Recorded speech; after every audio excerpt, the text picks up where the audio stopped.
Assalamu alaikum dear friends. I am Muhammad Wali Shina. You welcome to my YouTube channel The Best Knowledge for You. Today again another important video for all of my video friends. In this video you will learn present continuous tense in Pashto. نن موږ راځو د present continuous tense باره کې خبره کوو چې present continuous tense څه ته وایي، کوم وخت کې استعمالیږي او ولې موږ له پکاره چې زده کړو. present continuous tense څه ته وایي؟ present continuous tense هغه ته ویل کېږي په اوس وخت کې چې کوم کارونه شروع وي، یعنی هغه ځای کې اوس مثال کرکټ شروع دی، دغه ځای کې کار شروع دی.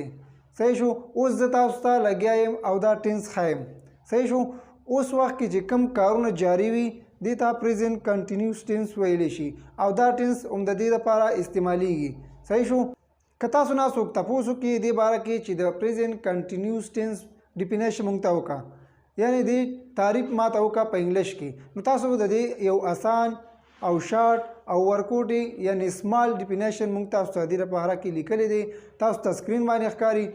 It shows an action which is happening right now.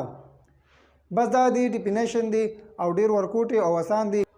دا هر چا خپله خوښه ده، څوک غټ ډیفینیشن ورکوي، څوک ورکوټي ورکوي. نو موږ ولا یو ورکوټي ستاسو لپاره چې تاسو ته اسانه وي او اسانه ډیفینیشن دی، نو تاسو دا زده کولی شئ. کاپو کتابچو کې نه سره ولیکئ. نو راځئ چې دا ټینس شروع کړو. بسم الله الرحمن الرحیم. راځئ چې د پریزنټ کنټینیو ټینس پیژنګلو کو چې د کم ټکو نه د کم ورډز نه پیژندلی شو، یعنی په جملو کې به کم ورډز راځي. از، ام، آر، دا چې په جمله کې راشي نو د دې نه معلومیږي چې دا پریزنټ کنټینیو ټینس دی، یعنی اوسنۍ جاری زمانه ده، موجوده جاری زمانه. اوس وخت کې چې کوم کارونه شروع وي نو دا ټکي به پکې خامخا راځي په جملو کې. از، ام، آر او پس پام ورب ورسره آی ان جی، ورب سره به آی ان جی خامخا لګیږي. او از، ام، آر ته هیلپینګ ورب وایي، هیلپینګ ورب یا ټو بی ورب. د از، ام، آر ته هیلپینګ ورب هم ویلی شي. اوس راځو چې از کوم ځای کې استعمالیږي، آر کم ځای کې استعمالیږي او ام کم ځای کې استعمالیږي. نو په یاد ولرئ چې تاسو ته په سکرین باندې ښکاري از د هی، شي، ایټ او د سینګولر نیم نه پس استعمالیږي، یعنی علي مې لیکلی تاسو ته ښکاري هی از، شي از، ایټ از، علي از، داسې ویلی شئ تاسو. د دې نه پس څه استعمالیږي؟ از. ورپسې دی ام. ام د څه شي نه بعد استعمالیږي؟ ام صرف او صرف د آی نه بعد استعمالیږي، نور د یو شي سره دا هیڅ تعلق نه لري. آی ایم ګوینګ ټو سکول داسې ویلی شئ. د آی نه پس صرف او صرف ام استعمالیږي، نور دې سره د هیڅ شي تعلق نشته. اوس ورپسې راځو چې آر د څه شي نه پس استعمالیږي؟ آر د یو، وی، دی او د پلورز نیم نه پس آر استعمالیږي، یعنی علي اینڈ اسد دا پلورل نیم دی. چې دوه نومونه شي یا د دوه نه زیات شي د هغې نه پس استعمالیږي آر. نو یو آر، وی آر، دی آر، علي اینڈ اسد آر داسې استعمالولی شي. نور جملې به سره تاسو په خپله ویلی شئ، خو د ټو بی ورب استعمال داسې کیږي او د دغه شیزونو نه پس د دې استعمال کولی شئ تاسو. خو په یاد ولرئ چې هیلپینګ ورب صرف از، ام، آر صرف په پریزنټ کنټینیو ټینس کې استعمالیږي. نو راځئ چې دا ټینس شروع کو. د دې سټرکچر ته اول وګورئ. په سټرکچر کې دی اول سبجیکټ دی، پازیټیو جملې دي. سبجیکټ دی آی یو وی دی هی شي ایټ او هیلپینګ ورب چې دی از، ام، آر تاسو ته په سکرین باندې ښکاري. او ورپسې پس فام ورب یعنی ورب سره به آی ان جی خامخا لګیږي د ورب اولنی حالت. او ابجیکټ، ابجیکټ هغې ته ویل کېږي کوم باندې چې کار واقع شي. اوس تاسو د جملې ته وګورئ، هغه دفتر ته روان دی. دا موږ اوس انګلیش ته ټرانسلیټ کوو د سټرکچر په مدد سره. بله خبره ځان سره دا یاد وساتئ چې دا اوس روان دی، موجوده حالت دی، اوس روان دی، داسې نه چې سبا له به ځي یا مخکې تللی و، نه اوس روان دی. په دې کې اول سبجیکټ دی، سبجیکټ پکې څوک دی؟ هغه. صحیح شو؟ د هغه دپاره موږ څه لګوو؟ هی. د هی نه پس تاسو ته ما ویلي چې هیلپینګ ورب بس لګیږي از. ورپسې دی پس پام ورب یعنی گو. د گو سره به ما تاسو ته ویلي چې آی ان جی لګیږي، یعنی د ورب سره به آی ان جی لګیږي، یعنی گوینګ. تاسو اوس جملې ته وګورئ. هی از ګوینګ ټو آفیس، هغه دفتر ته روان دی. ورپسې جملې ته تاسو وګورئ. هغه جامې وینځي. نو معنی ته وګورئ. شي از واشینګ د کلاس، هغه جامې وینځي. او بله جمله څنګه ده؟ شي واش د کلاس، هغه جامې وینځي. د دې دواړو یو معنا ده، خو د ځمکې او د اسمان فرق دی پکې. د دې لاندې جملې معنا چې ده د دې مطلب داسې دی چې اوس لګیا نه ده، یعنی د هغې کار دا دی چې جامې وینځي، خو اوس نه ده لګیا. او بره جملې شي از واشینګ د کلاس، د دې مطلب داسې دی چې اوس لګیا ده، موجوده جاری زمانه ده، پریزنټ کنټینیوس زمانه ده، او اوس لګیا ده جامې وینځي. ورپسې جملې ته تاسو ګورئ. هغه جامې یعنی کالی نه وینځي. په منفي جملو کې صرف او صرف ناٹ ورکې لګیږي. نوره همغه جمله یعنی ګورئ تاسو ورته شي از ناٹ واشینګ د کلاس، هغه جامې یعنی کالی نه وینځي، اوس لګیا نه ده، هغه جامې نه وینځي. شي از ناٹ واشینګ د کلاس، صرف او صرف ناٹ پکې لګېدلی، نوره همغه جمله ده. اوس راځو سوالیه جمله جوړو. یعنی چانه تپوس کوو چې آیا هغه جامې وینځي او که نه وینځي.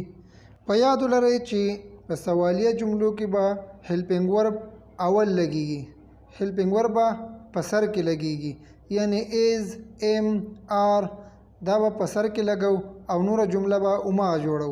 اوس تاسو د انګلیش جملې ته وګورئ. دې کې مونږه اول ایز لګولی دی، ایز به اول ولګي، ورپسې سبجیکټ او داسې ورب او بیا ابجیکټ. یعنی ایز هم اول لګولی.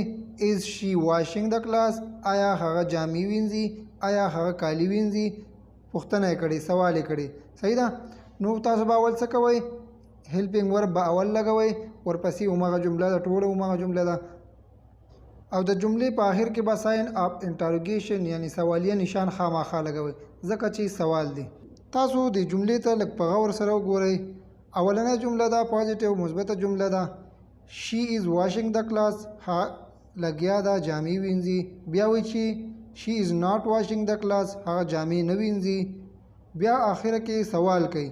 شي از شي واشینګ د کلاس، آیا هغه جامې وینځي. اوس راځو یوې بلې جملې ته. یعنی تا نه څوک تپوس وکړي چې هغوی څه شو او څه کوي، تا ټلیفون وکړي او څوک درنه تپوس وکړي چې یاره لکان څه شو او څه کوي که نه، نو ته ورته چې هغوی خو لګیا دي کرکټ کوي، هغه ځای کې لګیا دي او کرکټ کوي. په دې کې اول وګورئ سبجیکټ هغوی یعنی دی، ورپسې دی هیلپینګ ورب دی آر که نه، ورپسې دی پاس پام ورب څه کوي، کرکټ کوي. په دې کې نو پلی کرکټ، دی آر پلیینګ کرکټ. د ورب سره به آخره کې آی این جی خامخا لګوئ. نو دی آر پلیینګ کرکټ، هغوی لګیا دي کرکټ کوي. اوس که مونږ وایو چې هغوی کرکټ نه کوي، نو د انګلیش په سینټنس کې به تاسو صرف او صرف د هیلپینګ ورب نه پس ناٹ لګوئ. یعنی کومه جمله کې چې تاسو انکار یادوئ، چاته انکار کوئ چې دا کار یې نه دی کړی، نو د هیلپینګ ورب نه پس په تاسو څه لګوئ؟ ناٹ لګوئ. یعنی دی آر ناٹ پلیینګ کرکټ، هغوی کرکټ نه کوي، اوس نه دی لګیا، یعنی اوس لګیا نه دي، هغوی کرکټ نه کوي. اوس چې عمده جمله سوالیه ته اړو، آیا چا نه پوښتنه کوو چې آیا هغوی کرکټ کوي او که نه کوي، نو د جملې په سر کې به هیلپینګ ورب لګو، یعنی ایز، ام، آر دا به لګو، او په آخره کې به ساین اف انټروګیشن سوالیه نشان لګو. تاسو جملې ته وګورئ. نور همغه جمله ده، همغه جمله ده، صرف او صرف پکې هیلپینګ ورب مخکې راغلی، یعنی آر مخکې لګېدلی. نور همغه جمله ده. آر دی پلیینګ کرکټ، آیا هغوی کرکټ کوي. بس دغه جمله ده سوالیه. اوس راځو زه پکې تاسو ته یو څو مثالونه، یو څو اګزامپل وړاندې کوم. که څوک درنه پوښتنه وکړي، سوال وکړي چې هلکه چېرته روان یې، یعنې کوم ځای کې، ته ورته چې آی ایم ګوینګ ټو کابل، زه کابل ته اوس روان یم. او یا ورته وایي چې زه خو کابل ته نه یم روان، آی ایم ناٹ ګوینګ ټو کابل، زه کابل ته روان نه یم. او بیا یو سوال کې ځان نه تپوس کړئ چې آیا زه کابل ته روان یم، ایم آی ګوینګ ټو کابل، آیا زه کابل ته روان یم. دې سره سره زه تاسو ته اخیری اګزامپل وړاندې کوم. تاسو جملې ته وګورئ. هی از ورکینګ ان د فیکټري، هغه په کارخانه کې کار کوي. او بیا مونږ وایو چې هغه په کارخانه کې کار نه کوي. he is not working in the factory. هغه په کارخانه کې کار نه کوي. او بیا د چا نه تپوس کوو یا زمونږ نه څوک تپوس کوي چې آیا هغه په کارخانه کې کار کوي، نو اخرنۍ جملې ته تاسو وګورئ is he working in the factory. آیا هغه په کارخانه کې کار کوي. is he working in the factory. آیا هغه په کارخانه کې کار کوي. نو په دې سره زموږ دا ټینس ختم شو. امید لرم چې دا ویډیو به تاسو خوښه شوي. ان شاء الله چې تاسو به ډیر څه زده کوئ. او که زموږ ویډیو مو خوښه شوي نو لایک او کمنټس مه هېروئ. زموږ د نورو ویډیوګانو لپاره زموږ چینل سبسکرایب کړئ. د الله په امان خوشحال او آباد اوسئ.